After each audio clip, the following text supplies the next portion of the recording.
সেই বিপ্লবী নেতৃত্ব কারাগার থেকে রাজপথ, রাজপথ থেকে কারাগার উত্তপ্ত করে বাংলাদেশ জাতীয়তাবাদী ছাত্রদলকে নেতৃত্ব দিচ্ছেন সেই বিপ্লবী সভাপতি শ্রদ্ধাভাজন নেতা প্রিয় বড় ভাই রাকিবুল ইসলাম রাকিব উপস্থিত আছেন।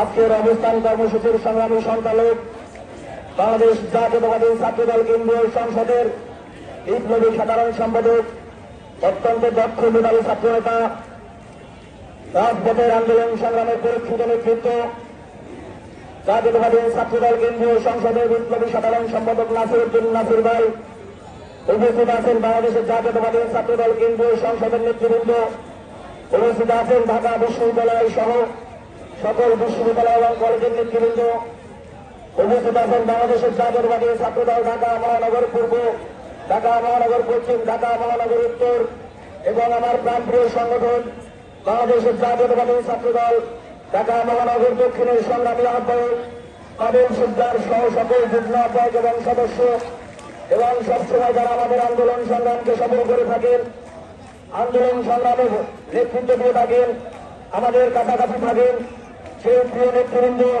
সকল থানা কলেজের নেতৃবৃন্দ সকলকে যেন আমার ব্যক্তিগত পক্ষ থেকে বাংলাদেশের জাতীয়তাবাদী ছাত্রদল ঢাকা মহানগর দক্ষিণের পক্ষ থেকে রক্তিম শুভেচ্ছা ও বিপ্লবী অভিনন্দন। প্রিয় নেতৃবৃন্দ, আমরা আজকে এখানে উপস্থিত হয়েছি, অবস্থান কর্মসূচি পালন করছি একটা কারণে, শেখ হাসিনা এবং শেখ হাসিনার দোষরদের সর্বোচ্চ শাস্তির দাবিতে আমরা আজকে অবস্থান কর্মসূচি পালন করছি। তার আগে আপনাদেরকে একটু পিছনে ফিরিয়ে নিতে চাই। শেখ মুজিব শাসক ছাত্রলীগের নেতৃবৃন্দকে যেভাবে গণহত্যা করেছিলেন, শেখ হাসিনা সেই স্টাইলে চেয়েছিলেন বাংলার ছাত্র জনতাকে হত্যা করে গুম করে দাবিয়ে রাখার জন্য।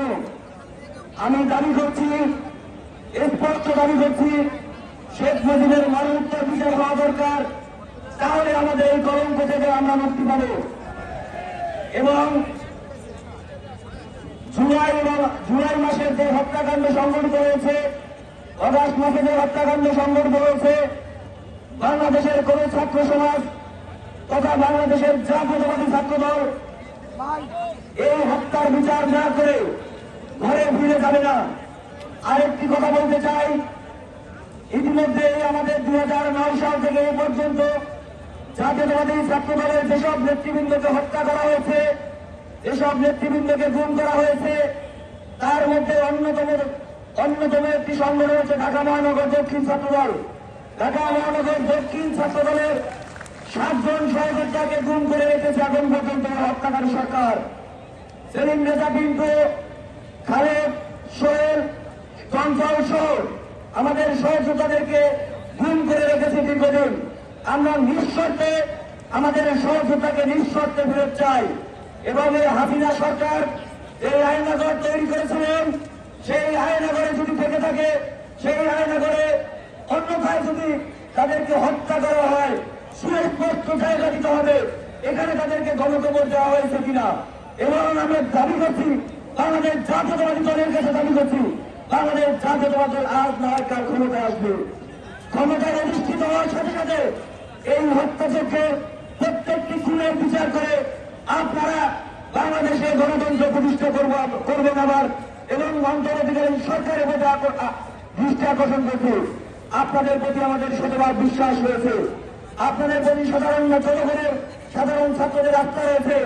সেই আস্থার প্রতিদান দিয়ে প্রত্যেকটি খুনের বিচার করে শেখ হাসিনাকে বিদেশে এনে সর্বোচ্চ শাস্তির ব্যবস্থার সেই সর্বোচ্চ শাস্তির দাবি করে আমি আমার সংক্ষিপ্ত বক্তব্য শেষ করছি। খোদা হাফেজ। বাংলাদেশ জিন্দাবাদ, বাংলাদেশ জাতীয়তাবাদী ছাত্রদল জিন্দাবাদ, জাতীয়তাবাদী ছাত্রদল ঢাকা মহানগর দক্ষিণ জিন্দাবাদ। সকলকে ধন্যবাদ।